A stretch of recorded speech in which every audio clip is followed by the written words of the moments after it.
Go home, go hard, go home. Touchdown like the end zone. When the circle turn to my home, can't get me out of my zone. Go hard, go home, go hard, go home. Yeah, these are championship rings on my hands now. In my head I'm top 10, yeah, that's hands down. You a squad, know you're looking man down.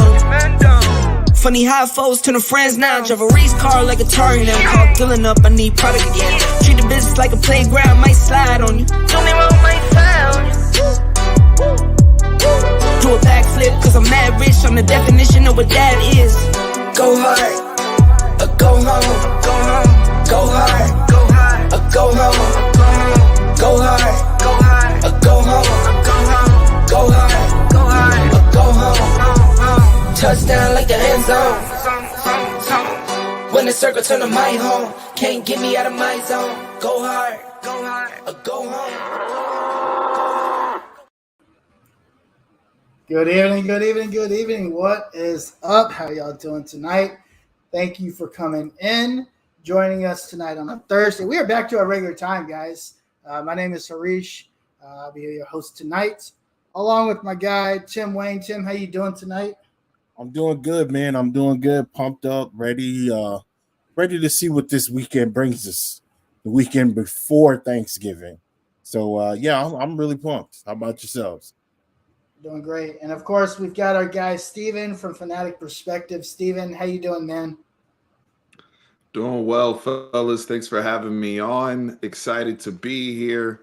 Fanatic Perspective, gang. We're here in the chat. We're excited to talk ball and talk be here on Longhorn Fan Battle. So thanks for having us. Absolutely. Well, welcome back to the show. I know we had you on a few weeks ago. A lot has happened since then. So we wanted to get you back and talk to you about a lot of different things. But of course, as always, before we get started here, please, fanbattlesports.com. Of course, we are part of the Fan Battle Network. You can visit us at fanbattlesports.com, where you can get the latest and greatest from the AFC South Fan Battle podcast, as well as all the individual teams on that show, the Colts, the Jaguars, the Texans, and, of course, the Titans. the Mayo Eaton Titans. They will be there as well. So fanbattlesports.com. Visit us there on there. Tim's got some articles that he should be posting on there as well. So we will get some Longhorns content up there Absolutely. For you guys to have on there as well. So fanbattlesports.com. Of course, follow us on Twitter, X, Twix, Snickers, whatever you guys want to call it. Follow us however you guys want to call it. We just hit the 200 follower threshold. So thank you guys for your support. This has been fun. You know, Tim and I, we podcasted for a long time, took a little break. We got back together right before the start of the season, actually. So to see this show grow as quickly as it has, we really appreciate the support. Fan Battle, follow us on Twitter there as well. And last but not least, please follow us on YouTube, Longhorn Fan Battle. We are live every Thursday nights, 8:30 p.m. I also do like a little side live reaction show every Tuesday for the college football playoff rankings because they're kind of important around these neck of the woods these days. Oh yeah, it's where we're getting to the nitty gritty of the season. Every week matters, and so yeah. So live shows Tuesday nights, 6 p.m. We go on about 5:45, and of course the regular show every week, 8:30 p.m. Fellas, let's get right into it. I don't want to waste any time because we've got a lot to talk about today. absolutely. So let's actually first and foremost, let's just go ahead and cover the TCU versus Texas game. Right, Texas goes to Fort Worth. It's a game that Quinn Ewers comes back. It's kind of what we've seen for the last 3 weeks, right? So we get off to an early start, quick lead, 27-7 at one point, if I'm not mistaken, and then we kind of fumble off into the finish line, right? Mm-hmm. What are the fan base is one thing, right? We all want to blow out. We want to blow this team out. My first immediate thought is, hey, last year we were blowing these same types of leads, and we didn't finish these games. Right. This year, we are finishing these games. We are finishing them. We're getting the W's. We're not getting the style points maybe that we've expected to get. But at the end of the day, the games that were losses last year have turned into leads, right? Or wins, I'm sorry, which right now matters the most, right? Right. We're trying to build a culture of winning. I feel like Steve Sarkisian has started to do that, from 5-7 last year, 8-5, 9. And I think we'll talk about this later, but at the end of the week, right, when we come in next week on Monday, for the first time, I think, ever in Steve Sarkisian's career, he's going to have a 10-win season. So, Steven, I'm going to go and go to you first. What are your thoughts from the game? Just overall, what do you think about the game? What are some things that kind of stick out to you in the game? Yeah, I mean, look, 9-1's 9-1. I'm going to take it all day long. I know when we did our post-game reaction, there's definitely frustration over, giving up a 20-point lead and having the game be as close as it was. That's frustrating, right? I mean, I think there's separating the greater context of winning, and like you said, of winning each week and establishing that, and we got over the hump, and separating that from, hey, we want to be able to perform and play our best football every single week. That's not our best football. I think those are two different conversations. And the thing is, with this, with the playoff committee and the way the playoffs are structured, I think that adds an additional layer of pressure in terms of not just performance and winning, but how we look. Are we dominating? Are we handling our business against teams that we should be handling our business against? So I give them credit, and the growth that you talked about for our program is certainly there. And that's something, regardless of whether you're playoffs or not. One thing I talked about on my Sunday show is I believe that this TCU game really it made it very clear for me that there's three factions within our fan base. All three factions are happy with 9-1. Let's start there. Yep. I don't want to reiterate this. We are all happy with 9-1. Nobody is bashing that, right? But within those three factions, you have people that are just Texas fans that are like, I just want us to win 10 games. I just want us to win 10 games.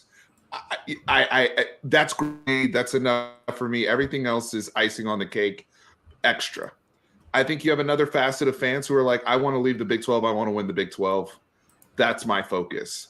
I think if you're in those first two camps, you don't really care as much about the nitpicking. You're like, dude, survive in advance. Right? If you're in those first two camps and playoffs is not a priority for you, right? I'm talking to the fans right now. Playoffs aren't a priority for you, then and you just trying to win the Big 12, then we're on track. Yeah. Right? We've got to win out every week. But that third faction is several of us who believe this team does have the potential and they are good enough to be on that Mount Rushmore, those 4 playoff teams for 2023. Right. If some things go their way and they actually play up to potential like we saw against Alabama. And so that's where a lot of the things of y'all, we can't give up the amount of points we gave up at the end of the games. We've got to be more clutch on defense. We have to stay in attack mindset on offense. We can't get conservative. We've got to clean up the short yardage. All of these things have been consistent problems in every single game.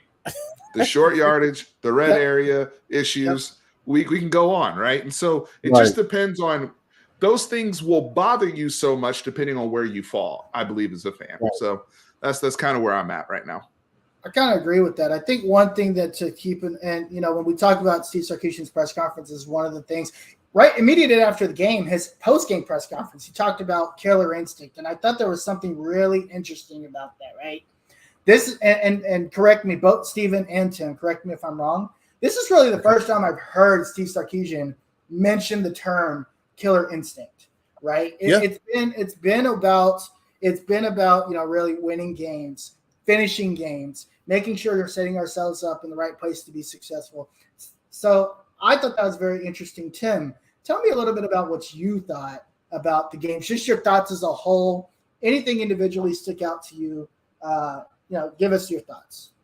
To piggyback off what Steve said, I've been saying this since the beginning of the season, right?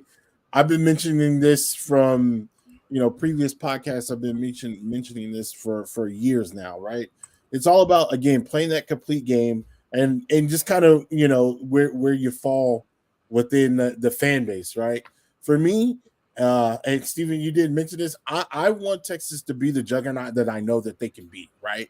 We know that they bring in the talent. We know that they have the resources. We know that they can develop players. We've seen it in the past. Now, there was a time and a point where players, we had the talented players, but we weren't developing them, right? And we'd seen them flourish in the NFL at the next level versus, flourishing in college. We've seen these flashes, right? But we never seen the true potential of a lot of these players that are in the league right now, right?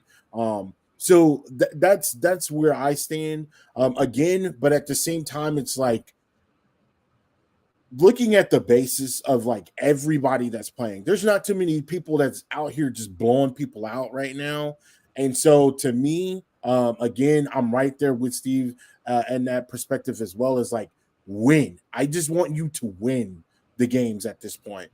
Other than maybe Alabama, there wasn't too many impressive wins over the last couple of days, even the last couple of weeks. So I'm kind of at that point to where I'm like, you just need to continue to win. Yes, they may be ugly wins. You may even let people climb back in, but I'm truly happy with just allowing yourselves to get the opportunity to even be in the conversation at the end of the year, right?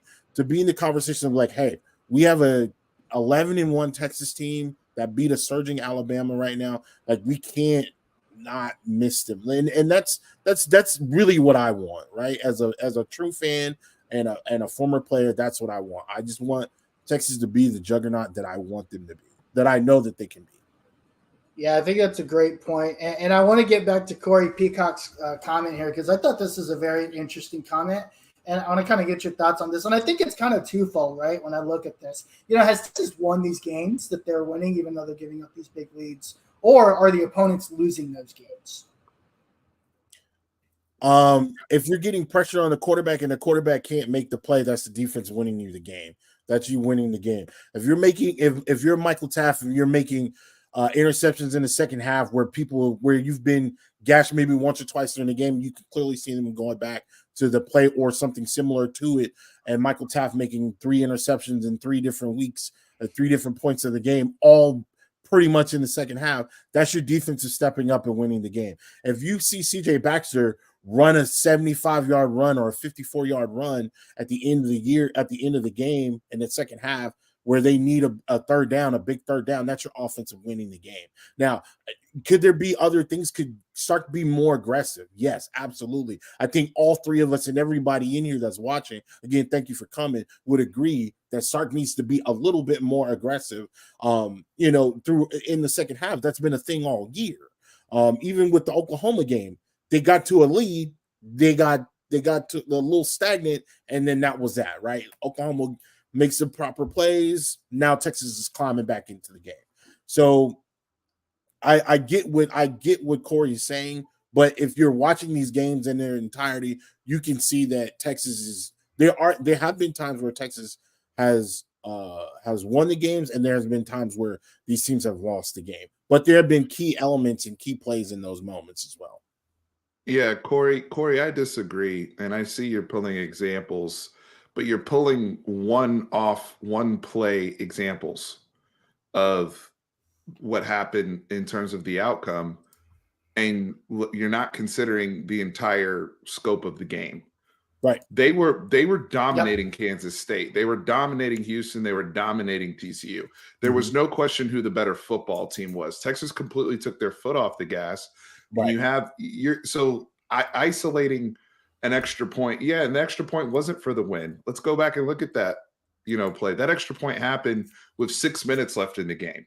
Mm-hmm. So if you're going to isolate, there was a lot of football that happened after Kansas State missed the extra point. The referee situation. Look, I'm not going to disagree with you about the spot in the Houston game, but they still decided to run a rollout with Donovan Smith, who's not, instead of running him, right? Like that's on them too. Like, so isolating one play, I can do that all day long with Texas. Yeah. If we want to go there. So Corey, so nitpicking one play and saying, oh, that's why Texas, the opponent, lost the game. No, Texas building up these gigantic leads and physically forcing these teams into survivor mode. Yes. My only problem is Sarkisian, this team and this staff have trouble for whatever reason dealing with teams when they are in survival mode. Right. If you can learn how to freaking step on the neck and end the opponent, we wouldn't be having these conversations right now. Right. Sure. I think it goes back to what I was saying earlier, right?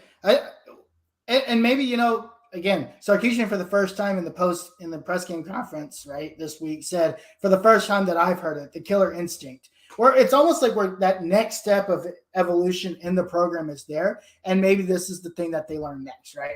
Last year to this year, it's learning how to, we are going to give it these big leads, but how do we make sure that we're focused enough to make sure at the end of the day we're coming back and winning these football games? Sark has touched on killer instinct before, to be fair, but he's really emphasizing it now. Yeah. Right. He's really calling emphasizing out specific it now. Examples too, right? He talked about it last year when we had our issues. But with this season, I think he really knows from a committee, like he's still trying to lobby and advocate for his team. Sure. With the playoff committee, he knows what's going on. Texas is trying to play the game. Right. So he's also talking to his players through that and saying, hey, y'all, we got to turn up all 4 quarters. Absolutely. Right. And not allow one of these, because somebody said earlier we're playing with fire, and that's true. Yes, I would agree with that as well. You're not going to keep escaping if you play that way either. So got two tough games coming up. Iowa State this week, which we're going to talk about. So yeah, I mean they got some stuff to clean up. But 9-1, if broader context, if you told me right now before Thanksgiving, this is where we'd be, I would take it. And so would you. Absolutely. You would take it. Absolutely. Funny enough, thinking back to our preseason picks, I had this team going 10-2, with both losses being at TCU, and against Kansas State. Right. So I actually had us losing these two games heading Right. into the season. So seeing that these are the two games that we come out of course, I also didn't know at that time that Iowa State was going to be a night game in primetime at Ames, right? Absolutely. Yeah. This is before I knew that. Obviously, we'll talk about that here a little later. I think this is an interesting comment, and I want to comment on this real quick. Texas needs to play like they've been there before in the second half. They need to know they are the more talented team and keep your foot on the gas. I would argue that's coaching. That's coaching. That's coaching. But at the end of the day, this Texas team really, if we think about where Texas is this year and where they have been leading into this year, they haven't been in this position as a program in a very long time. Right. Now, they have been here in the sense of getting big leads, but if you remember last year, I believe Texas was 3 and they were not very good in one-score games. This year they're 3-1, right? Obviously, with the obvious loss going to OU. Right. But last year they were like 1-4, 1-5, right? Or something not very good. So I get what you're saying, Joshua, and I think it's a great point that they need to act like they've been there before. But the problem is this program at the state of where the program is today and where it is right now, they haven't been there before. It's been a long time. It's almost like these guys are relearning what that felt like because the last time they were in a situation like this was 14 years ago. So it's been a while. I mean, Texas was 10-2. Don't forget the 10-2 Tom Herman team. Don't do that. Yes. But this is a different program, though. Yeah, it is. It is very different. Del Conte. Was Del Conte even there when that happened? I don't even think Del Conte was on board. Literally, everybody is different. I will say this to Josh to Hornsby's point about Sarkisian after year 3. This is where I will say I'm not as lenient on the whole they need to learn how to win. And I'm not as lenient on they need to, they haven't been there before, which is why they're struggling with this. Right. If we are going to keep it a buck, please. This is a thing I have with Sark. Yeah. They have been blowing leads since he got here. Okay, that's fair. They blow leads like this is now an annual. This isn't just for this exclusive to this season. Right. Sure. I mean, we're 4-1. Right. We're 4-1 in 2021, and he blows a 28-point lead to OU. Right. The next week against Oklahoma State, they blow a 3-score lead. That's what Casey Thompson and all those guys last season. Right. Multiple blown leads. This year, the difference is yes, we're winning. We're also more experienced, more talented, and the other teams we're playing in the Big 12. One of the reasons why we were all confident about us going 10-2 is because we also realized the Big 12 is going to be a little down this year. Right. They're not as experienced. A lot of people graduated. We're now the older team in the conference. We should make that hump. So while I am happy that Sark has still gotten us here on the record, because ultimately the record is what matters the most, and he is accomplishing that. Right. I am concerned that trend, he has not figured out that trend.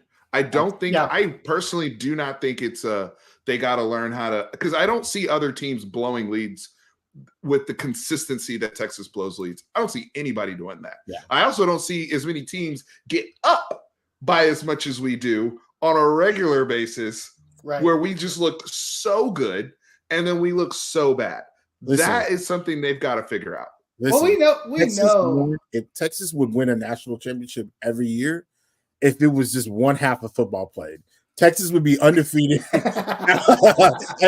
every year. Every year. Listen, Texas we would be Bama. Undefeated, we're the first half Bama, baby.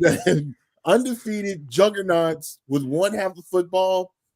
Hey, especially that first half, I don't know what it is, and it's the thing, right? Like, and Harish and Steve, like, let me know how y'all feel about this. But with what we've seen with his work since he's been here, talking about Sark and what he's done, do you think he like, I don't necessarily know from a coaching standpoint. I'm not a coach. I've never been a coach, so I don't know. But just from a psychological standpoint, like, he obviously goes in with a killer instinct. Like, why is he not able to get that to continue to go throughout the entire game?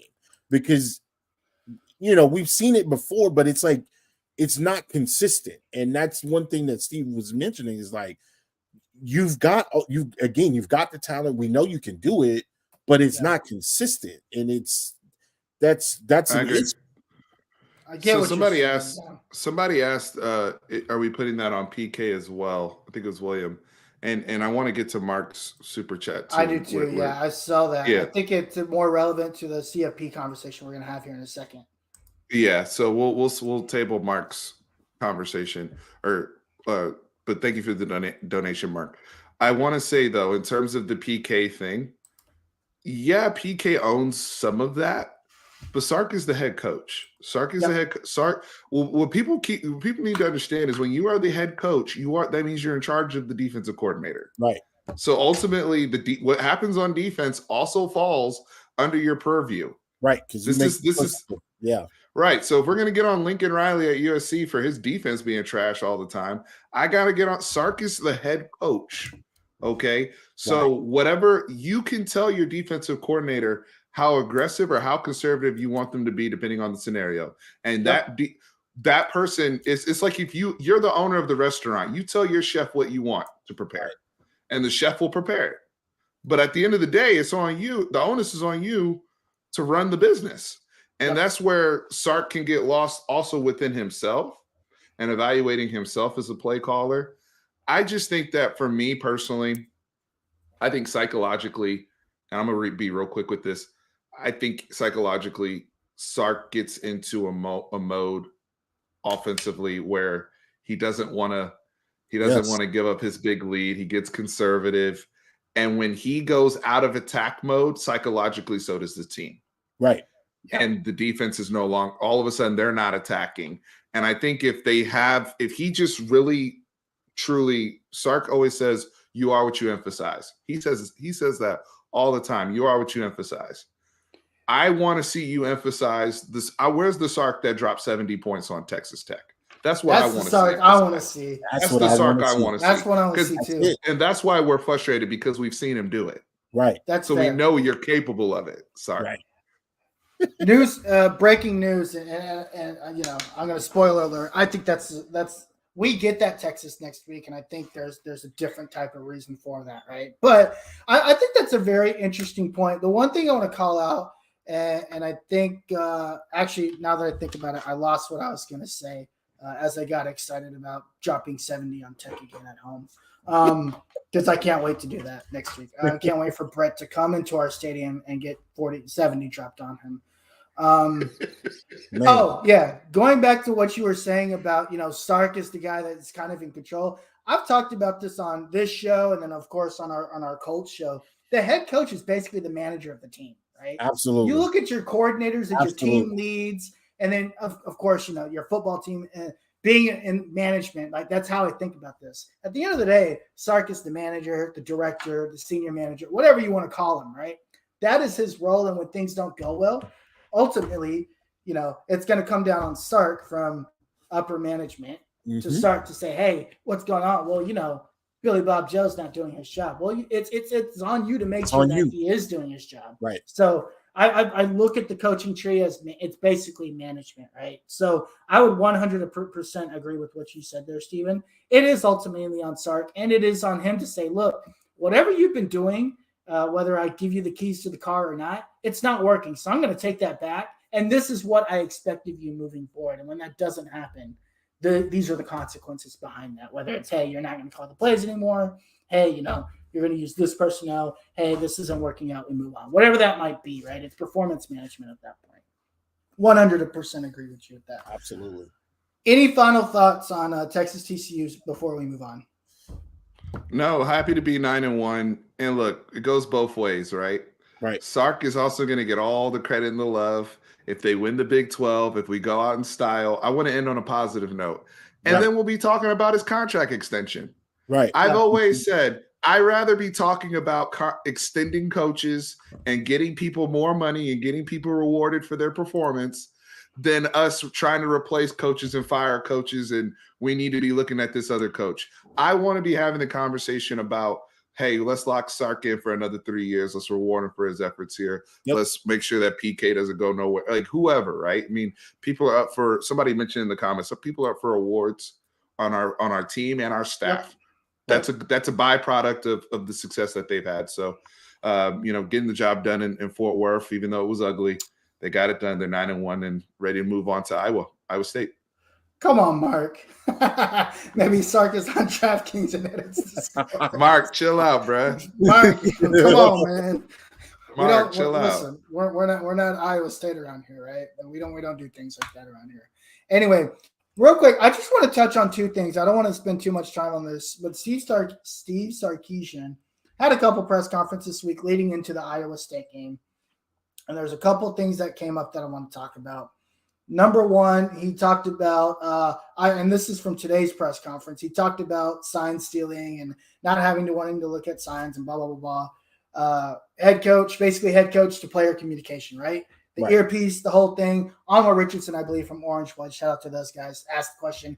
All he said was yes, right? He wants it. He's in on that. It would eliminate sign stealing. He also touched a little bit on finishing games out. He called a couple players out.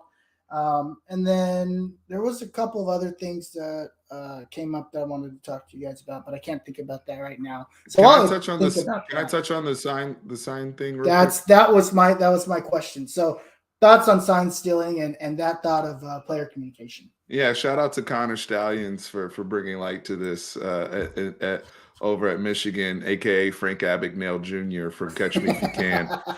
Unbelievable. Just craziness going on at Michigan. But I've noticed, and this is because I fall in this camp too. Yep. And thank you for sharing with us the comments there, because I've been traveling all day, so I haven't gotten a chance to hear the press conference, and fortunate to get off the plane and be with you guys. But I've noticed all of the guys in college that are former NFL guys are pro mics. Oh yeah, because they know it eliminates the problem. A lot of the problem, right? You can still signal. There's still other signals going on to other players, but it's very minimal. It doesn't, in terms of the entire play and how you want to walk through it. Matt Rule had one of the best comments about this as well. And Matt Rule said, hey, when I was in the NFL, when I was coaching the Carolina Panthers, I could just talk to my quarterback. I didn't have this problem. So we have the technology where we're making all this money in college. It's just that for whatever reason, some of these teams and coaches don't want to have the mics and the helmets for whatever reason. Now we can speculate on what that is, but ultimately, Sark is an NFL. I mean, half Sark's staff is NFL guys. They're like, yeah, put the mics in the helmet. We don't need to deal with all these signs and all this nonsense. So that's where I'm at. Put the mics in there, and let's keep it moving. We have the tech for it. It's baseball, is even evolving in that particular lane as well. Mm-hmm. It's silliness at this point to me. The one thing that I thought Sark said that was interesting about that as a follow-up is, there are certain schools that could be at a disadvantage, right? And he's probably talking about like lower end FBS schools, the G5 schools that might not be able to afford the technology or as good as the technology. But I think he's mentioned something like that. But as a whole, if the NCAA, which doesn't like to have fun or evolve at all, just funds the whole thing and says, hey, look, this is what we're doing. This is how we're going to make it happen. You've got your sponsor could take care of the mics. Even if you're a G5 school, you don't think one of those helmet companies or whoever will? I don't buy that. It's ridiculous, but it's something that he mentioned as something that's like, maybe this might not happen or that might not happen. But I think that's just one thing that he noticed. But no, I completely agree with you. It makes sense. The game has to evolve at some point, right? It's evolved from a business perspective. And so what else are we going to do to evolve the on-field to keep the game genuine? It's a fun sport right now. A lot more people watch college football than they probably watch the NFL at this point, right? And then as you go into next year, these conferences even evolve even more with 16 and 18-team conferences. You got the 12-team playoff that's coming into play.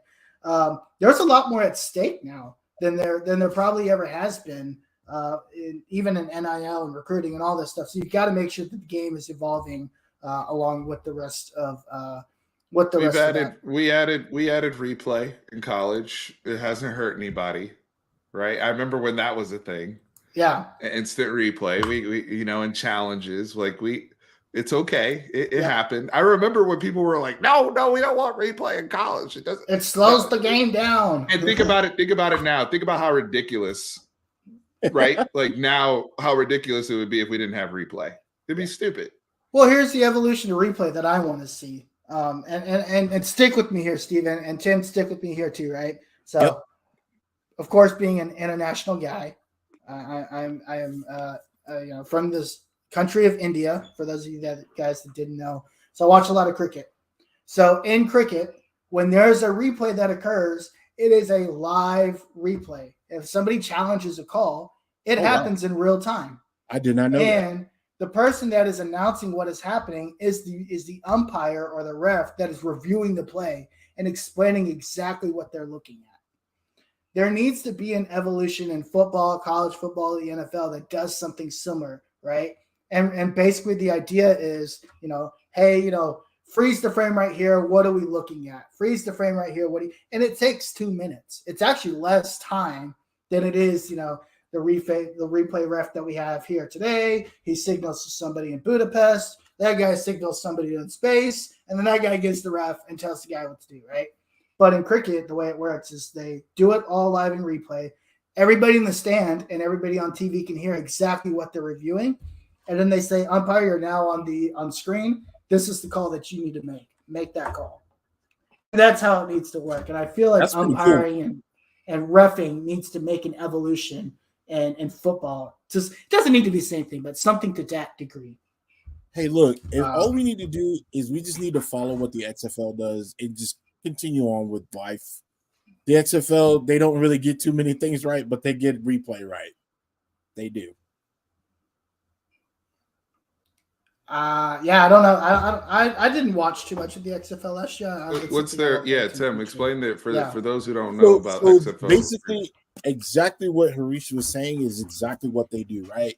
They have, believe it or not, they use an Xbox controller. They're able to go and review the play in its entirety right there, and everybody can see it. Right? So the player, the refs meet at a tent. They basically go in. They have a TV there, a big enough TV where everybody can see. They go in. They look at I don't know, a fumble, a catch. They can look at multiple angles based on the cameras that are there, which is where the Flywire camera came from. A lot of people don't realize that, but that's where the Flywire camera came from. The overhead camera, the pylon camera with the camera actually in the pylon. Mm-hmm. That's where that came from. So they can look and maneuver based on that. And I believe they have like 2 minutes to look over the play in its entirety. And then once those 2 minutes up, they need to make a decision. They have to make it. Okay. I like the timer piece of that. I think that's something that can happen. Some of these reviews take forever. Right. Too long. Yeah. Absolutely too long. Yeah. But I like this. I like this comment, but I'm also going to say, Michael comes in and says, hey, teams will be allowed to use communication technology in non-college football playoff bowl games per The Athletic. I think it's cool. I think it's, again, you're moving something forward. Why does it have to be a non-college football bowl games? Like, I don't want to see this happen in the Poinsettia Bowl, right? I'm curious. They got to test it out.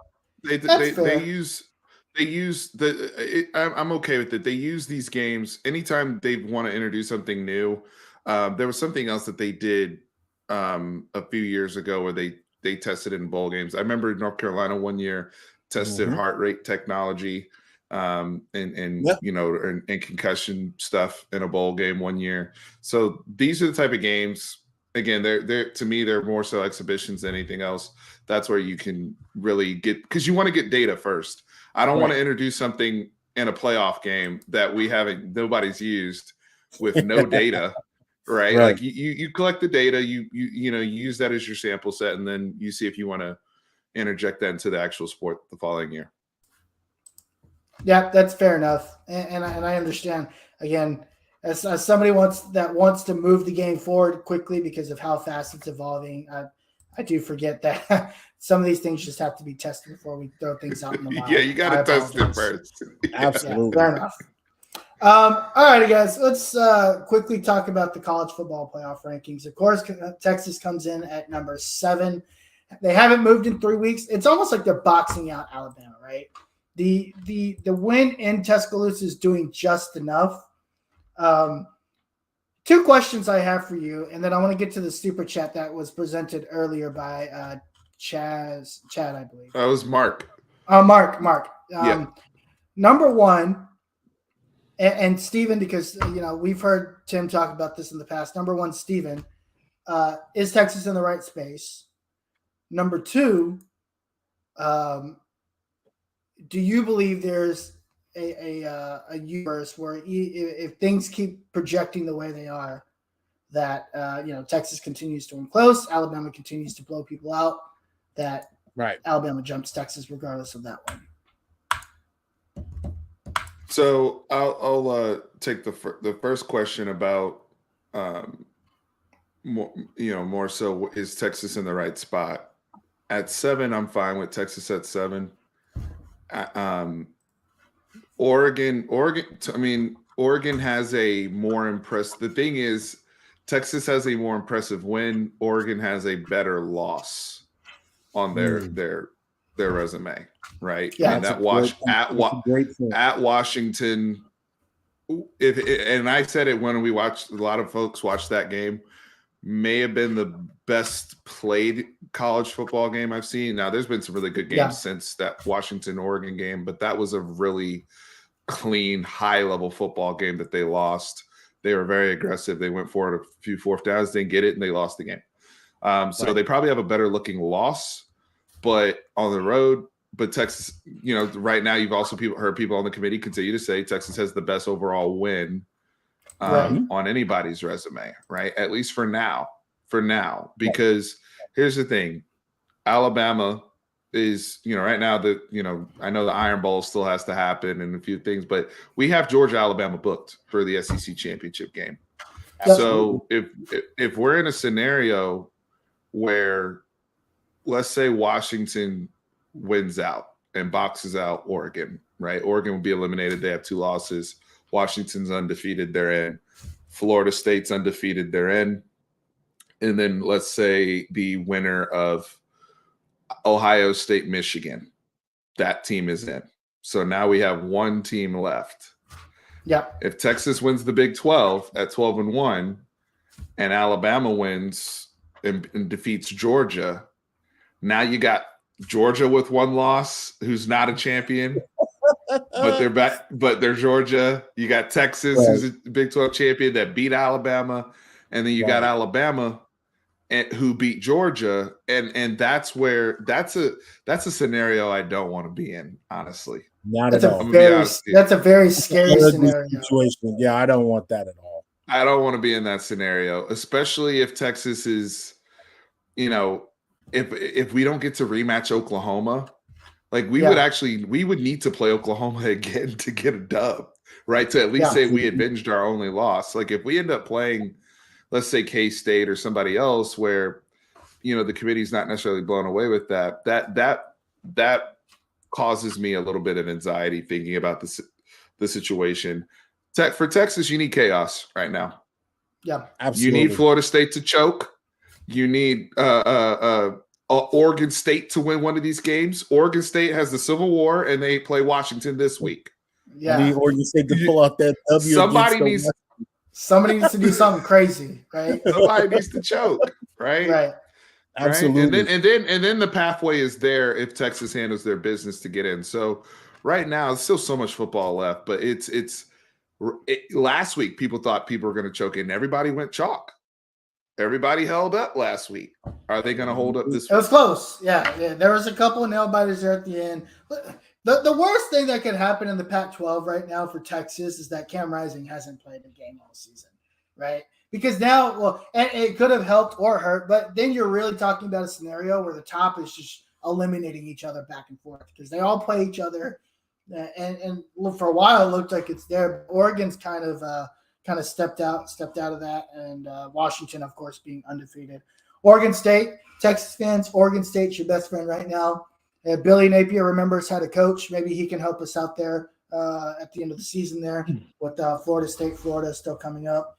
There's still games here and there, right? And then, of course, you got to – even though Georgia and Alabama are locked into the SEC championship, listen, Georgia has to go to Tennessee this weekend. That's a game that can probably help change – that can help change. And Alabama has to go to Auburn. Exactly. Because then now, if Georgia loses this week, hypothetically, right, now you're saying, hey, that SEC championship game is an elimination game because the loser will then have 2 losses, right? A 2-loss SEC champion over a 1-loss Texas, if they win the Big 12, isn't gonna cut it. So, yeah, I would agree. You do need some chaos. We need some different things to happen. But we'll continue. The best thing Texas can do right now is continue to win. Continue to win, gain your style points, stop blowing big leads because I don't think they can afford that anymore. If they go up big in Ames this week, they've got to do that, and they've got to be able to maintain those leads and put these guys. Harish, I've said this before too, and I think it's interesting. The price to get into this tournament changes every year. It's a different price. Yeah. And the price that TCU look at the price that TCU paid to get in is far, far different and far cheaper than the price that we're trying to pay to get in, because TCU did not have to deal at this point in the year. Correct me if I'm wrong. There was not 5 unbeaten teams ahead of them like this.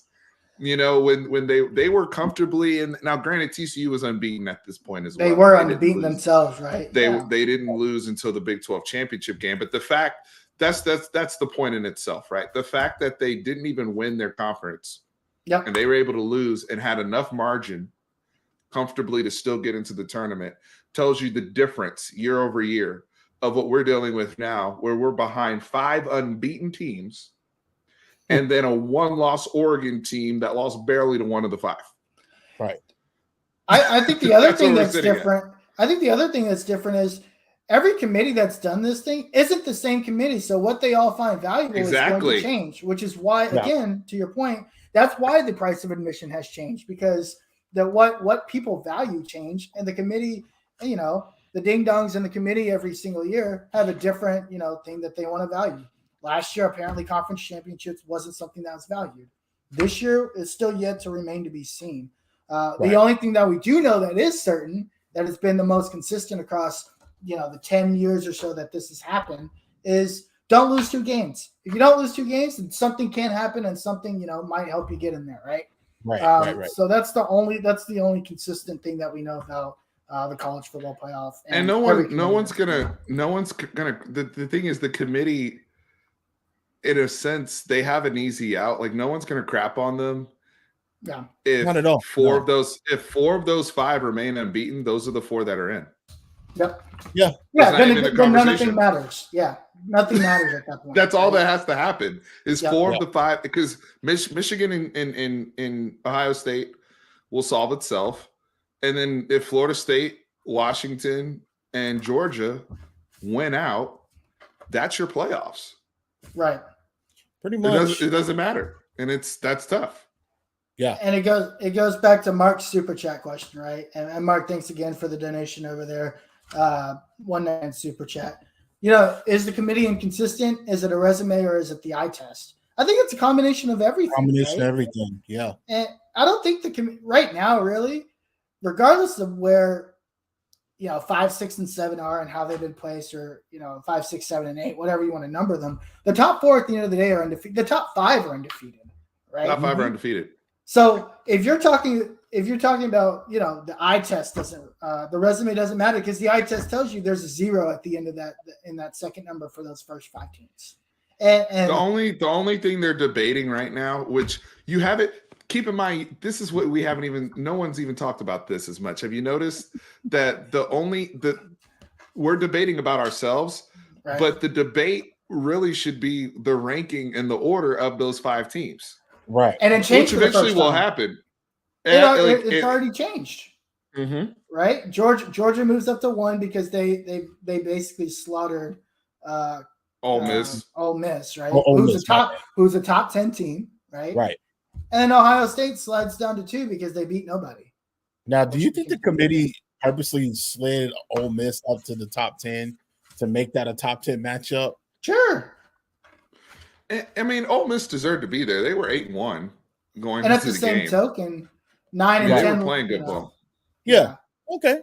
When teams at that point, that. when teams at that point are losing, you don't have there's nothing they can do. They can be, yeah, we know number 9, Penn State got waxed, right? Let's just call a spade a spade. If the opposite team is just running against you, and you know they're going to run, and you're not going to, and you can't stop it, they beat you, plain and simple. You know what else is interesting, fellas? Though, before we move to the next topic, is the tiers of teams.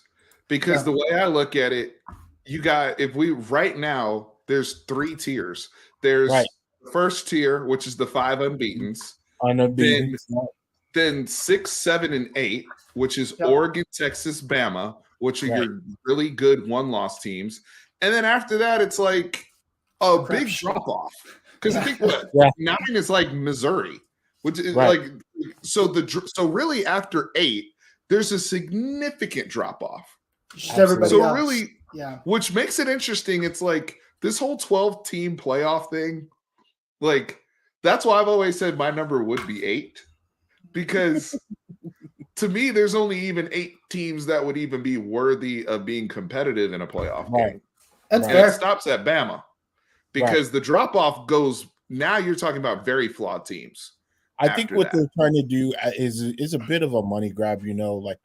You got the James Madisons and the Tulanes and things of that nature, and they want to include them, get them in. And I get it, I understand. That's why they've gone to this 12-team playoff. But honestly, if those teams don't go undefeated or they don't have these great games, then you're just looking at honestly, and I could be foreshadowing here, is just a Big Ten versus SEC tournament. For who's the best in the league, you know what I mean? Like, that's what it feels like. That's what it feels like. With Florida State, they're just kind of creeping off behind the bush. Hey guys, Notre Dame every 10 years. Like, hey guys, what's going on? What's going down? What's interesting, even in the 12-team playoff, right? If you guys look at the ranking today and what it would be if a 12-team playoff started today. It's the top 11, and then who's number 12? The best rated G5 team, right? Right. So, and that's Tulane, who's the 24th ranked team. Right. That's who gets the 12th spot. So now they're trying to do their own NCAA basketball version of So those teams, you know, you might get an Appalachian State every now and then, like once every. They spark fire, right? But I mean, man, I honestly, when I think about it, I kind of agree with Steve. Like, I would rather have 8 than deal with 12. 12 is just that's a bit too much. There's gonna be some nasty games. I'm just telling you right now. When it starts, it's gonna be ugly. But yeah. And there's probably even in the first 12, a quarter of those are going to be SEC. Half of it, probably 80% of it's going to be SEC Big Ten teams, especially which is why everybody's making the move to super conferences. Everything flows together.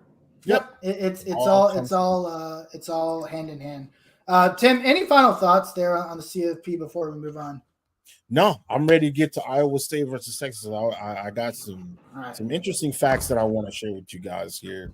So since we're here, again, Texas plays Iowa State. 7 o'clock. Is it a 7 o'clock game? 7:30. 7 o'clock. 7 o'clock game on Fox. And there's this one stat that stuck out to me again. I was overlooking some things, and some things really stuck out. But the number one stat that has stuck out to me during conference play, okay, Iowa State is 24 of 24. So when they get in the red zone, they score every time. They've had I believe 14. They've had 14 touchdowns and they've had 10 field goals, all made. That is very interesting. That means that, especially within conference play, when they do get to the red zone, they're gonna figure out a way to score. that's dangerous, because what that also lets me know is that if they need to go for it on fourth down, they have every bit of confidence that if they're in the red zone and they need to go for it to get a score, they believe that they can do it because they've done it all year, especially in conference play. So that was one of the things that really, really stuck out to me. Texas, as you know, we haven't been the greatest in the red zone at times, where we've given up points, or I'm sorry, where we've left points on the table, whether it be field goals, not getting personnel straight, time management not being great at times. But for the most part, we just haven't been that efficient as much as Iowa State has in the red zone. So that's just in conference play, right? Do you Mhm. do you know what Texas's red zone defense has been in conference play? Because Now, regardless of what Iowa State has done on offense, they're playing this Texas defense on Saturday, no, right? no, and that was one of the things we know. Texas defense is very good, right? I think their strengths are going to be offensive and defensive line, and I'm putting my money on the Texas defensive line. This is probably the nastiest and the best defensive line they'll probably see all year.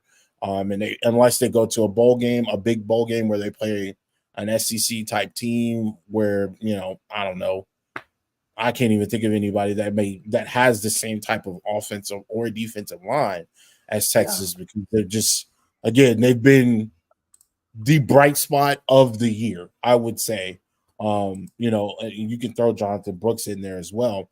But I don't know necessarily the defense efficiency. I just thought that was I got you, Tim. I got there we you. go. So Texas is second in the country in opponent red zone scoring, 66%.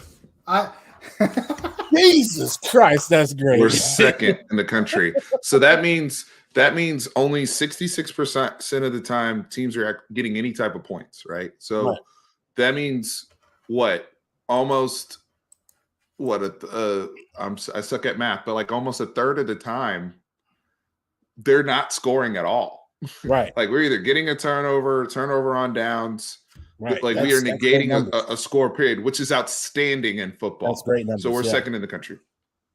That's awesome. Who's number one, if you don't mind me asking? Let's see. probably somebody like Iowa because they play they score 0 points a game, so they got to defend zero. I wouldn't be shocked if it's Ohio State. Honestly, they have a really good defense.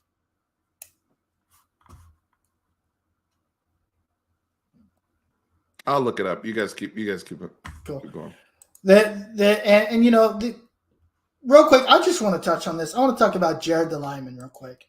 And so for those of you guys that don't know about Jared the lineman is our guy, Jared, the left guard from Iowa State, who basically chomped his gums, right? Talked about Texas and Oklahoma, how we all get all the 5-star guys, and yet, Texas has lost 4 of the last 6 to Iowa State. At the end of the day, he basically said that, hey, I can't wait to play Tavondre Sweat because he's gonna eat me for dinner tomorrow night or Saturday night. Tim, and the question isn't necessarily geared towards the actual comments, but as a guy that has played football, and Steven, apologize, I don't know if you played football at the college or level or not. When you talk about bulletin board material, what does that mean to you? How does that play into how you play the game? What does that mean to you? All right. Or how do you approach that situation? So here's a number of things that I could go with. And my man Jonathan Gratton, I played ball with him. He's watching tonight. I appreciate you stopping by and dropping some comments off. One, I'm already pissed off, right? Let me just be completely frank, right? I'm going to Ames, Iowa. I'm leaving the 70-degree weather, right? It's the week before Thanksgiving. I got to go to Ames, Iowa, where it's basically it's flat. Have you ever been to Iowa, Harish? Yes, I have. Even have you ever been to Iowa? I have not. I've never been Okay. to Iowa. So I went to Iowa for the first time last year. Let me tell you something. Great people, great country, great people, great culture. it's by far one of the worst states I've ever been to. Right? Let me be just completely. The weather sucks. The weather's trash. It's nothing out there. It's not aesthetically pleasing. But yeah, so I would be upset that I'm got to go out there. It's going to be probably 45, 50 degrees out there. The wind's going to be hitting you all up in your butt. And then you got to worry about this guy. Then you got to worry about Jared the lineman. And he looks every bit of as an Iowan as Iowan can be. Like he looks like he was born and raised there, and good for him. But that would piss me off. That would just make me want to again get in there, handle my business. Ain't gonna be too much talking. Ain't gonna be too much jabber jacking and none of that, dude. I'm gonna put my hands on you, and I'm gonna put you on your ass, and then that's it. That's gonna be it. That's it, dog. I'm gonna let you know why I am who I am, why I'm probably gonna be a first round draft pick, and then that's it, dog. I'm going home. You know what I'm saying? We're gonna get this dub, and I'm gonna go home. And if you get that defensive line like that, that is gonna trickle down to the entire defense, and that's where Iowa State will then have a real problem on their hands. Because we know what the offense can do. We know the offense can put points on the board. But if you get a pissed off, Tim get me fired up now, man. Listen, Tim says the stuff he wants you to do. He's gonna make you run through a wall, man. You get a pissed off defense, they're gonna handle business, and that's gonna be that. Make it a business trip. Make it a business trip. Hey, Tim. I'm going there to purposely embarrass Jared the lineman. We're gonna do what we need to do, and we're gonna get back over here to Austin so we can eat our food in some nice peaceful weather. I think across the board, if we're being honest, everybody loves the fact that this guy opened his mouth. That's what I was thinking. They're excited. They're fired up. Iowa State's backing it. You know what? First off, I'm big on if that's how you truly feel, be honest and tell me how you feel. I respect him for standing on what he said. Now, and also sell the fight. That's my boy Texas Homer texted me that. Shout out to Texas Homer. Texas Homer, we're big in MMA and we watch a lot of boxing and stuff behind the scenes for those who don't know. And sell the fight. You want to turn up and pull up, sell it. Right? And you know what? You can't tell me that Bo Davis didn't think that this was great. Somebody calling my boys out? Yeah. I don't even need to. What do I even need to do this week? You don't need to do anything. The boy already said. Listen, the boy called y'all out. Yeah. Right. They already came into it thinking about what happened 2 years ago. You just added to it on top of that. Right. So, you did my job for me. I mean, we've all seen the Texas locker room, correct? We've all seen how they have the TV screen with their name and the highlights and stuff on it. If I was Bo Davis, I would have Jared the lineman playing on every single TV in that locker room. I have the volume up so that it'll just continue to play. So by the time that they step on the field, because this is a psychology thing, right? By the time you step on the field, you know who that man is. You know who. Everything should be. I would run a blitz right off his ass as soon as we get down. As soon as we get the ball on defense, I'm sending somebody right up your butt. Defer the kickoff. I want to be on defense. I'm sending a defensive line. I'm sending a linebacker right up your ass as soon as we get on that defensive line. Oh man, I'm doing tight end stunts. I'm hitting him with double teams. But Tim, here's the beauty though. Last I checked, T'Vondre Sweat and Byron Murphy are the number 1 and number 2 graded defensive tackles in college football this year, right? Oh, you got two. We talking about you got 2 of them, right? So to me, at some point, I want them to be fired up and not overthink this. But you guys are arguably two of my best football players. As long as all I need you to do is what you've been doing all year, and we're good. Right. Keep doing what you've been doing, which is dominating. Right. As long as, I don't want them to go overboard to where they start, doing crazy stuff and getting penalty. I watched T'Vondre Sweat literally do something so incredible, getting to the sideline and getting off a block and tackling somebody coming from the nose, and the referee thought he grabbed a face mask. Right. No, I was just got there that way. Yeah, yeah, yeah, Literally. Like that's the type of freakish athleticism we're dealing with here. And Sark Right. had to come on the field and be like, "No, big fella, I know he doesn't know how blessed you are that you Right. could get there. He didn't think you could get there without cheating." And Looking, on the replay, you're like, "Damn, like he really grabbed Cuz the all the way replay of through. that play just stilled is insane because the first snippet of it is him. Oh dang, he did grab that face mask, and then you go one little frame. He got the shoulder pad, bro. He got him. Wait, That's no. T Sweat, baby. Just keep Sweat. doing what you got. Just keep Listen. doing what you've been doing. The Yeah, people, absolutely. the last people I'm worried about in this game is the interior guys up front. Honestly, Absolutely. Listen, Oh, I it's just want fun. to. I want to send a message that I'm with you. if I'm PK, listen, I'm just put a I'm target on his sending. back for a couple plays. He'll chill out, and then you move on with the rest of the game. I get what you're Exactly. saying, Tim. Yeah, exactly. Speaking of the things to worry about, obviously Jonathan Brooks goes down last week, ACL. That's tough, man. It's tough for a guy like that. You hate to see it. He was having an unreal season. Comparable to what we saw Bijan had last year. He's actually, if I'm not mistaken, and listen, I'm not trying to put Bijan in this light of negativity. He probably was on pace to have a better season yardage wise than Bijan did, if I'm not mistaken. With the 3 games that they have remaining, I think he was looking to. They were projecting for him to have anywhere from 11 to 1,400 yard season, based on his average. They were projecting, had he finished out this game, not get injured, and then he continued on. They were projecting for him to have like a 1,500 yard season. Absolutely, and again, he had a great game. Yeah, I'm going to call it right now, and Tim knows this, right? I obviously had been a fan of Jonathan Brooks since week 1.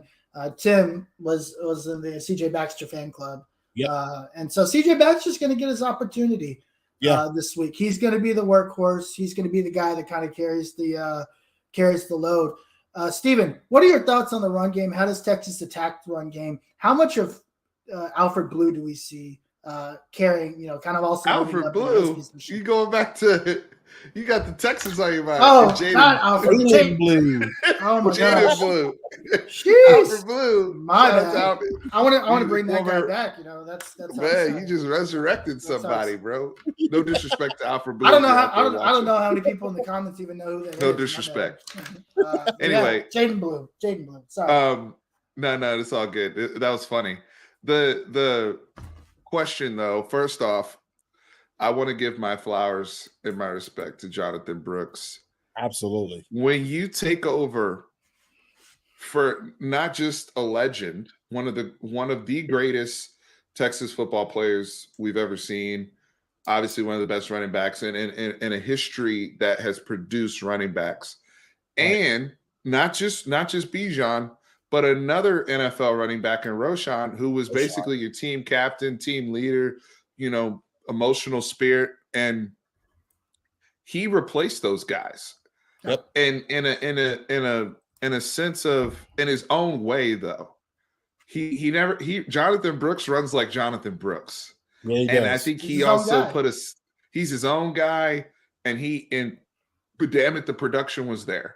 And we really we've been leaning on him, and he's been, before this injury, he's already been banged up. Jonathan Brooks has been banged, and that's something he's going to have to. Well, honestly, a lot of guys on our team, but Brooks in particular, when he goes to the next level, that's a thing that teams will have concerns about, because his health, for the limited snaps that he's had, there's always been something going on, right? Whether it was the groin and those things, and now this injury, which is just really unfortunate, because he was having an amazing season. He was one of our best football players on a team that's 9-1. That means something. And Jonathan Brooks will not be forgotten. I also want this team, before I get to the running backs, the emotional weight of losing him. I mean, just even Quinn, the trust that Quinn had with him, from a pass pro perspective, when Quinn fumbled the QB sneak against Alabama and Jonathan Brooks recovered it, and Quinn turns around and goes, "I love you," right? Like, like there's those are those moments where it's like, okay, they're gonna get on the field like, yo, my dog's not out here right now, and that's a real thing for football players. Yeah. So they're gonna have to deal with that. Now, sometimes it can uplift, and it's like, all right, let's go out here and get it for Jay Brooks, which we definitely hope they will have that. And sometimes, you've seen it have a negative impact because it's hard to replace a player like that. In the case of Cedric Baxter, he's just a different type of runner, but he's not yet shown the maturity and consistency to really take advantage within what we want to do. Now, if I'm the staff, and this is just me looking at the situation, we now hit the, if we're in the meeting room, we hit the reset button. We say, look, this is you now, but this is ground zero. We'll look at the film and correct some things. But I'm also wondering, can Tashard Choice, Kyle Flood, and Steve Sarkisian come together from a run scheme schematically and say, what does Cedric Baxter do the best right now? Right. What does he run the best right now? Right. And we may have to scale down. We may not have full menu like we have with Jay Brooks, but we're going to run our best stuff that he does, that he will always read it correctly. He feels better. Running backs run with confidence. The more confident he is, the better he'll break tackles. He'll run behind his pads more, but he's got to get going. Keelan Robinson, a lot of people commenting about him. Keelan didn't play last week. I don't know what the status is of his health. He's not healthy. That's a problem. I mean, it's a challenge, right? If I get anything out of him on top of his normal special teams diet, then great. But Jaden Blue has to factor into the mix here. I'm sorry. He's too talented. And I'm going to say this. Jaden Blue gives me some of that dynamic of, if the play's not there, he can break tackles and just get out of it and just escape, and he can accelerate. And he has speed, raw speed that other guys don't have, even suddenness. It's a thing. Keelan's fast straight line, but Tim knows where I'm going with this in terms of in and out of holes. Jaden Blue has that. I understand that there's somehow been a lack of trust with the staff, with the ball security stuff. Yeah. Here's the way I'd look at it. I want my player playing with confidence. And if I'm Tashard Choice, if you get the opportunity to be out there, we're going to have you out there. But I don't want you looking over your shoulder if you put the ball on the ground thinking, oh, shoot, I lost my job. I'm not going to I don't want you playing football like that. I want you playing football like you did at Klein, okay? Yeah. Where you think you're him. That's what I want to see. You want something. I don't want to see you. Mm-hmm. Now is not the time to go in. You drop a ball, you drop a ball on a screen pass, or you fumble and it goes out of bounds. Now's not the time to be looking over your shoulder and be like, oh, am I going to be getting yanked out? This is a running back by committee. Obviously, we're 9-1. We have an opportunity to do something special. We need everybody. We need the entire running back room to do what we need to do. Just a quick thing here. Cedric Baxter is a one cut. He's one cut. He can hit a hole and get up and move. You got Keelan Robinson. He's your straight liner. You know what I mean? And then you got Jaden Blue. Jaden Blue reminds me of Ramonce Taylor. Ramonce Taylor could do just about anything, but there was some, he might drop a ball every now and then. He might fumble, but that's a great comparison, by the way. The explosion is through the roof. To me, Cedric Baxter reminds me of a bigger Jamal Charles. Jamal Charles, if you go and look at some of his stuff, it's very like point A to point B. It's like boom, bam, and then it's like he hits the hole. He's going straight line. He can break you a couple tackles, and then again, Keelan Robinson, he can do just about anything. He reminds me of, I can't really think of what's his name right now, but he's just really, really fast. If you're gonna see any separation, it's gonna be between Keelan Robinson and Jaden Blue. So yeah, the the one thing about Jaden Blue that I think we don't talk about is he also does have the ability to kind of power through and get those dirty yards if you need him to as well. Oh yeah, And it kind of goes back to what you said about him doing a lot of the things that we need. Some like a Ramon Taylor, right? Taylor, Jaden Blue's not the biggest guy in the field by any means. But the dude can power through for those 5-6 slow yards that you need in order to get them. And I think it's a combination of his speed and just putting his head down and trying to make things happen. They'll probably lean on a little bit more Savion for that. And we might even see Savion come in for some of the short yardage stuff. Now, teams have jumped all over the Wild Red package lately. We need to get that out of there. I need to get it done. It needs to expire. It's the same thing as the Rocat. I mean, to me in football at this level, you only have so many times you can run packages like that until everybody knows your counters, knows your tendencies, and we don't already get the best push up front just in the run game period. So a lot of stuff we have, we're pulling, and he's trying to read and react. But I think if we actually have him in there just traditionally at running back, Savion can help us in that regard as well. So let's not forget about him. But Jaden Blue to me can give you an element that you're losing, that explosive element. I don't see that being created unless it's Keelan Robinson running, something out like a diamond formation where he gets a wheel route like he used to get a bunch of times last year. Like, so it's going to have to be a lot more of that. To me, though, Quinn Ewers, this is a big boy game for you and his passing offense. Yep. Like, they got to step up. Yeah. They got to step up. I mean, this is it right here.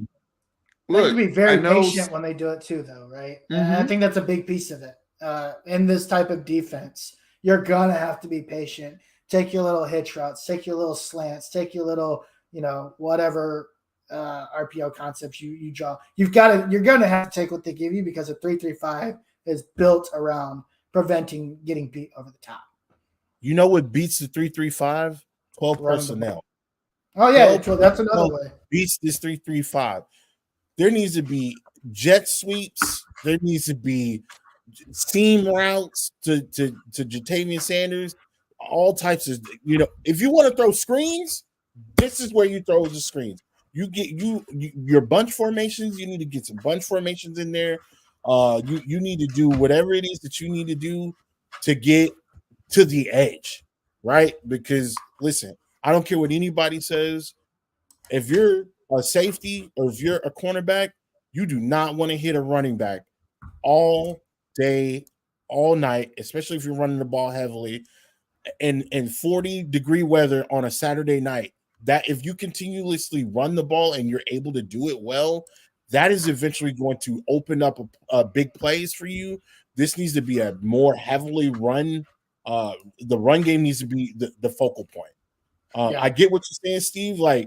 But you got most of these guys are going to drop back and cover. I don't think. Here's the thing. Here's the funny part, though. Here's the irony here. The 3-3-5 has been Sark's kryptonite, right? To the point where you got teams, bum ass teams like Houston, that will install the defense just to run it against Sark, right? Right. So you got all and Heacock, shout out to Heacock, who's the defensive coordinator over at Iowa State, is the guru, the master behind it. Right. The irony here is that Iowa State has been terrible this season defending the deep ball. That's the funniest part. They are ranked. What'd you say? Fundamentally sound, but they're not like this world beater defensively, right? They give up. What was that ranking on the deep ball? And think on passes over 25 yards, it's some metric on passes over 25 yards, and you see it on film. They're like 110th or something, or 115th in the country. They're really, really bad giving up, which is it's just funny. Yeah. But for whatever reason, the formation also screws with Sark conceptually. So one of those two things has to give. Iowa State not, and the reason why they're giving it up is because they don't have the personnel that they used to have. They don't have an Ainsworth and some of those guys that they had back there in recent years that were. Yep. remember they had all conference safeties. So They're still that building also that goes, back up. Yeah. as much as y'all want to talk about scheme all the time, you still need players. And when you lose some of the players that they had, and these guys are here now, and then you had a Will McDonald up front applying pressure and all those guys, it was a great combination. But as Iowa State has lost some of those guys, I don't think they have the same all world, all Big 12 safeties that we're used to seeing, because on film they're giving it up deep, even with that coverage. So I'm curious to see. That's why with Quinn, I mean, let's be honest, how many times has Quinn seen this defense at this point? At least both 6 seasons. Yeah, Right. both seasons. Yeah, at least 6 or 7 times. So at some point, I mean, something's got to give. I mean, you guys, Kansas was throwing go. Dude, Kansas was getting loose out. I'm like, and they don't even have. Bean was going nuts. Bean was going. It was Bean unreal. had like 200 yards in one half. So I do remember that. Yeah, I do remember this. Yeah. I do think this is, again, just another opportunity for X to have a good game. And you know what? As one play that we didn't talk about last week that I thought was really good was the deep ball to X last week. Yeah, but that's what we expect, right? Right. We expect them, and it's crazy because I honestly think that Adonai and Ewers, and I didn't say this last week, but I think they kind of have a better chemistry right now than Xavier Worthy and Quinn. It just, I don't necessarily know. I don't know what it is, but right now it just seems like it. I think they're getting back to, the normal between X and Quinn. But as of right now, I would say Xavier Worthy, AD Mitchell and Quinn have a better deep ball relationship than Xavier Worthy right now. But I think it'll get better, of course. Here's the thing, too, guys. Here's another thing that can screw all this up for Iowa State, and where I think that, again, I want to see certain guys step up so that I can run the football consistently. Jatavian Sanders being healthier now, you can tell the last couple of weeks he's feeling better. Yeah, some of the catches. Yeah, I mean, now he's making contested catches again, getting hit, and he's just blocking seems to be better. Right. If Jatavian Sanders is able to eat down the seam, they're going to get what they need to get matchup wise. Iowa State has to deal with that. Yeah, and I don't know, set that stuff up. Yeah. Yes, that's what can set up, especially you talk about 12 personnel. Sark likes to run those deep crossers, and typically with that, it takes a lot of time. And the thing is, with 3-3, that extra safety can give better help, better leverage. But if I'm starting to mix in some Jatavian stuff, and I'm start moving their eyes over here, and now AD Mitchell can, we can run deep dig routes with AD and some of that stuff in breaking over the middle. I believe with execution and our talent, I don't care what defense they're running. They need to be able to eat this thing up. Now, Sark's only scored, 21 points the last 2 years offensively against Heacock? Because even last year's game, Keelan had, I think, a punt block or something for a touchdown in the Iowa game that we won, in the Iowa State game that we won. So we haven't scored a whole lot. But this is where, again, Harish, you talked about growth. Yep. I think I'm not style pointing this game, by the way. I don't care. No. I don't. I'm not style. Style pointing is done for the year. Yeah. I just need to see growth for next week. Yeah. I need to see growth in terms of how they handle this. I want to leave this game saying, you know what, Sark, that 3-3-5 thing was a myth for him. He can handle it, especially if there's inferior personnel. We can execute and move the football consistently with no problem. I agree. I think the one thing I want to see, regardless of the score, right, whether you blow them out, I just want to. We haven't seen this team play a full 60 minutes in a very long time. Right. Yeah. I usually go on my spiel about that, but I'm gonna let you have it this week. I mean, it's really been since Alabama. I guess it was the last time. I guess the closest to 6. And even in the Alabama games, there were moments in that game where it was just like, they kind of drifted off, but they pulled back together. They ended up winning the game, right? They lose the lead in the third quarter, get the lead back immediately, and then close the game out, right? This team has yet to play a solid 60 minutes, regardless of what the score is, right? Okay. We still, I want to see that this week. Whether you're going blow for blow, you're going, you're playing well defensively, offense is executing. But in order for that stuff to happen, there's a combination of things that need to happen. Sark needs to call a good game. I'm tired of Sark coming to the mic and saying, yeah, I didn't call a good game. Or I wish I would have done this differently. I wish I would have done that differently. And again, I'm not expecting to call a perfect game. The players need to execute, because there are plays that the players are not executing where you're like, man, that was a great play that Sark called. But somebody runs the wrong route. Xavier runs a post instead of an out to whatever, and then Malik throws this 80-yard bomb to nobody and it gets picked off. Just like little things like that. Mm-hmm. There are still mental mistakes. Let's add personnel to that as well. Sometimes it's not the play call, is who is the play call, who's on the field, and who's on the field, right? And it's like, okay, to me. And this may be Texas fan arrogance speaking, but I'm going to say it. To me, you have enough personnel offensively, even with the Brooks injury, to answer any question, any challenge the defense throws at you. You have the personnel. Now, I don't know how quickly you get to certain combinations and who should be out there and all those things. Sure. That's going to take time. But this 3-3-5, and we'll talk about. You ran a variation of it, right? And in the second half, we picked it all apart. But one of the things that was the solution for us was Jordan Whittington. Right. We actually kind of went to 11 and let him cook. Right. So there's again, you have personnel when called upon that you can use to defeat some of these things. This may be a Jordan Whittington game. It might be where you use them as a chess piece. Right. Just don't get stuck on your people where it's like, I got to get X the ball. I got to get Adonai the ball. And then you forget about the rest of all these other infinity stones back here. Yeah, you got to hold. But that's the problem they get into, though, right? And I think Sark does this himself. He gets into this like obsession. I like to call it obsession in certain scenarios where he's obsessed with getting X the ball.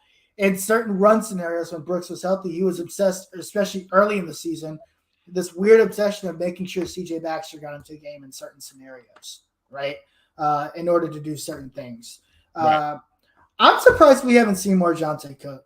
I'm very, very surprised that we haven't seen a little bit more of him, right? Not saying that he needs to have more snaps than Whittington or do, obviously that's not something that I think should happen. If we're talking about somebody that needs to get a little bit more time on the field to show what he can do, I think this, again, just me saying just what I think. It's a good opportunity to get Jonte. Do you know what type of conversation that we're having right now? Do you know how Texas Tech would be rolling at the mouth to be like, we got too many weapons, dog. We need to figure out what we need to do. We got to get a long time. We need to get the fourth wide receiver on our depth chart, more plays. The freshman, a true freshman. We need to get more of these guys in the mix in the game. Like, Texas fans, I said this a long time ago. Please hear me out. Again, we're going to be okay. We just have to, again, play a complete game and things will, and let the dust settle where it may. Before we move on, I do want to know what you guys have as predictions, score-wise, for this game. Yeah, that's literally the last piece that we got to talk about. So I just want to quickly, Steven, you want to give us your prediction for the game this weekend? I'm going complete curveball. This game, just out of the blue from what we've normally seen this year. Mm-hmm. I think we've talked about a lot of different things. I think there's going to be a lot of parts of this football game that might be a bit ugly at times. And I think that it's going to take Texas and Sark periods in this game where they have to figure out certain things, and eventually they will exploit certain things. Right. But to me, this is where I'm going back to good old Jared, and on that other side, this is the game where I'm summoning the Texas defense. I need more. Yeah. Y'all have been very good. Now's the time to be great again. Yep. for the whole game. And Right. so my prediction is going to be this. I think because we've been so consistent at hitting that 30 point until last week, he only hit 29. My prediction is 23-14 Texas. So they actually cover the 8.5. They actually, I have them covering the 8.5, but it's going to be a nasty cover where it's a, again, the one thing we haven't talked about, and this is just my opinion, I have yet to see Texas in the last 15 years look good against somebody in cold weather under 50 degrees. Somebody correct me if I'm wrong, especially in Iowa.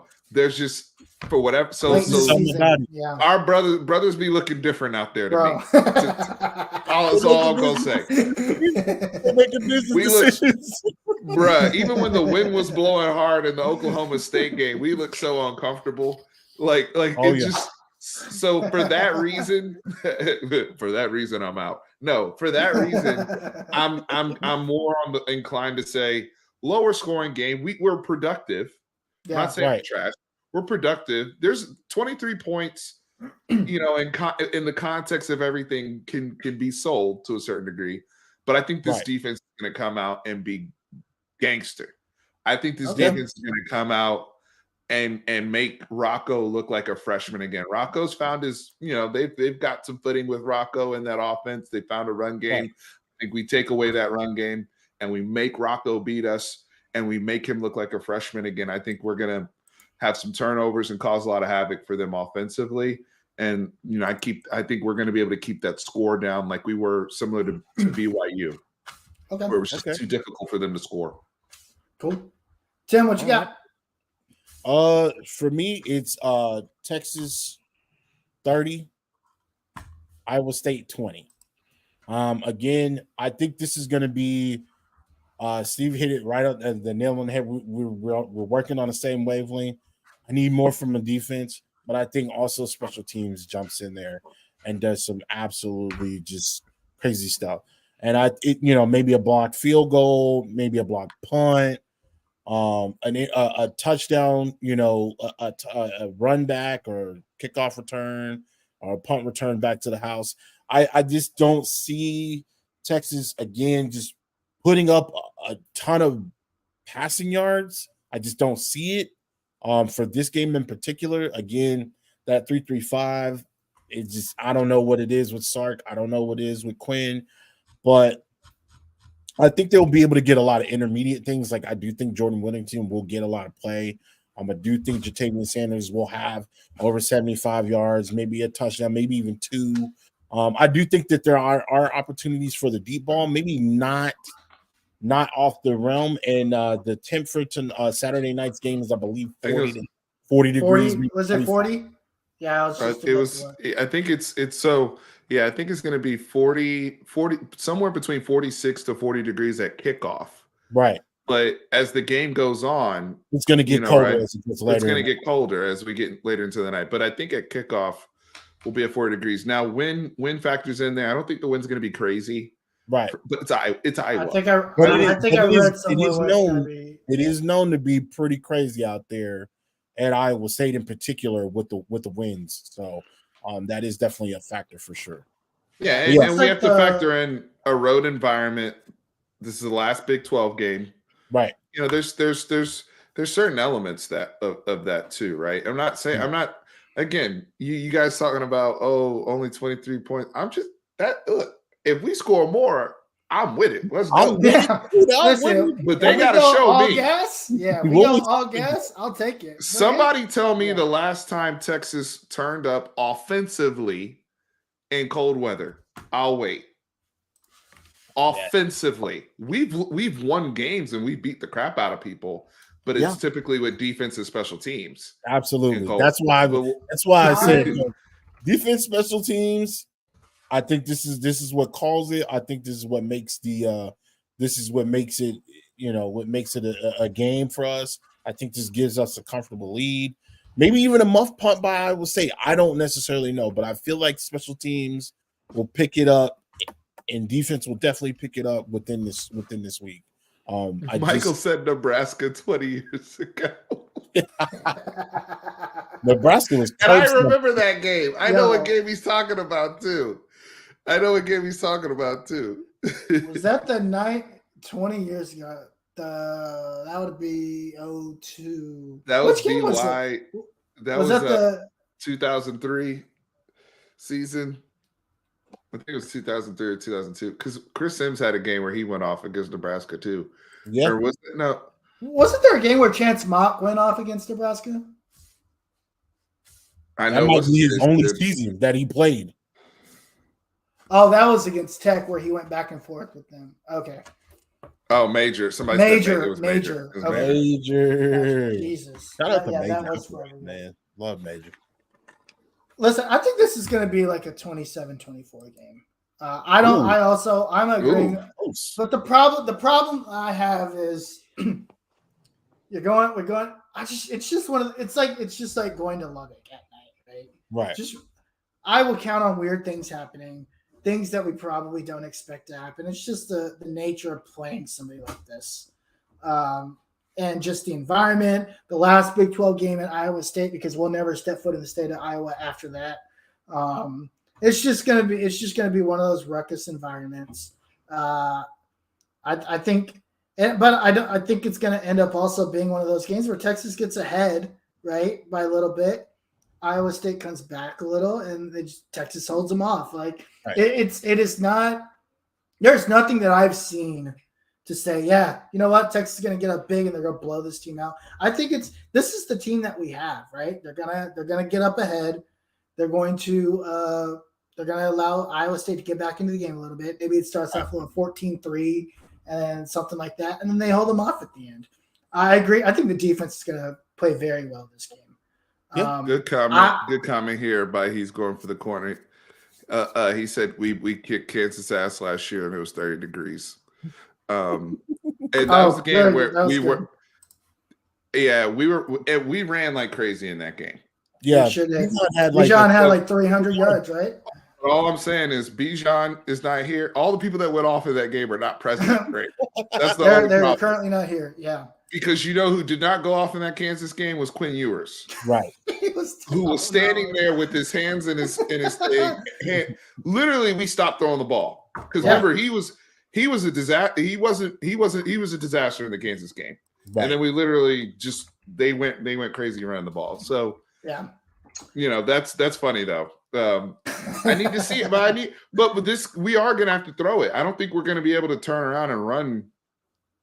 Right. In that manner for three. Now, if we do, then that'd be crazy. Right. Great job. Listen, if all we do is run the game, we just, if all we do is run the ball for 300 yards, man, we might put up 50 against Iowa State. I'll take that. I'll take it. And I'll take it. I just don't get in and get out. That's it. Yep. Yeah, I think our last load is safe for next week. Honestly, I really do think that's just a different scenario, and there's a special game waiting for Tech in Austin next week. But anyway, guys, before we get out of here, why don't you tell us where we can find you, Steven? Let us know where we can find you.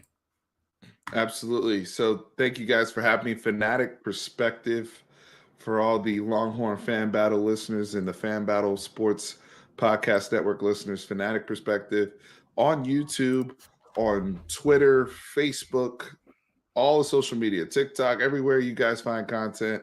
Love what we do over here, and just got the opportunity to talk about my favorite teams, which is one of them being the Texas Longhorns. We also do a SEC Connect show as we are moving into the SEC. We have a weekly show called the SEC Connect. Myself, Ty from Around the Table Sports, Jay from Unfair Sports, Nino from Nino's Corner, and Chris from Horns Down. So we got those guys on there where we talk all SEC things. We were on last night, and been working with Bleacher Report. So we have a weekly National College Football show on Bleacher Report. So download the Bleacher Report app. We will be on Bleacher Report on the app at 1 p.m. Central Time, I believe. 2 p.m. Eastern this week. 1 p.m. Eastern Time, 12 p.m. Central Time on the app, picking all of the games. So I'm on Bleacher Report every single week picking all the games on Bleacher Report. So y'all come holler at your boy and support your boy over there as well. Absolutely. Tim, Harish, thank you so much for having me on. I really appreciate it. No problem. Absolutely. We appreciate you coming on. Tim, where can we find you, man? You can find me on Twitter. Let's talk, let's talk football. It doesn't matter who your team is. Let's talk football. Let's, keep it classy, but yeah, show your pride. If you want to talk football, you want to talk college football, we're praying that we get this college football game to come out pretty soon here. So if you want to talk about that, yeah, feel free to reach out to me. I know my man Harish been playing that college football revamped recently. Don't necessarily know how you like it so far, but you've said nothing but great things, but I don't know, like, play wise how you liked it. But yeah, hit me up at Tim Lane on Instagram, on Twitter. I'm more active on Twitter, so yeah, just hit me up on Twitter. Let's talk. Cool. You guys know me. For those of you guys that don't, you can find me on Twitter at the Uncle Gandhi. Also find us on Twitter at LH Fan Battle. Listen, we just hit 200 followers, so we appreciate you guys. As we continue to grow the show, we want to do a little giveaway. Good job, at fellas. 250. Sure. Hey, we appreciate it, man. We appreciate you. That's all my man Harish there. We've got some guests lined up. We've got Steven on today. We've got some other folks trying to come on in the next few weeks, so definitely stay tuned for that. We will be doing a little small giveaway at 250 followers, so please follow us on Twitter at LH Fan Battle. Follow us on YouTube at Longhorn Fan Battle as well. We'd love to grow that as well. We are live every Thursday, 8:30 p.m. Central Time. Hey, Steven, again, thanks for coming on tonight. We really appreciate you having us. Always a good time. Always a good time. Especially traveling. Hope you get some rest. Always a great time. Longhorn Nation, that's it for us. My name's Harish. That's my guy, Tim. We out of here. Peace. So, Gabriel. Welcome. Go home. Touchdown like the end zone. When the circle turn to my home, can't get me out of my zone.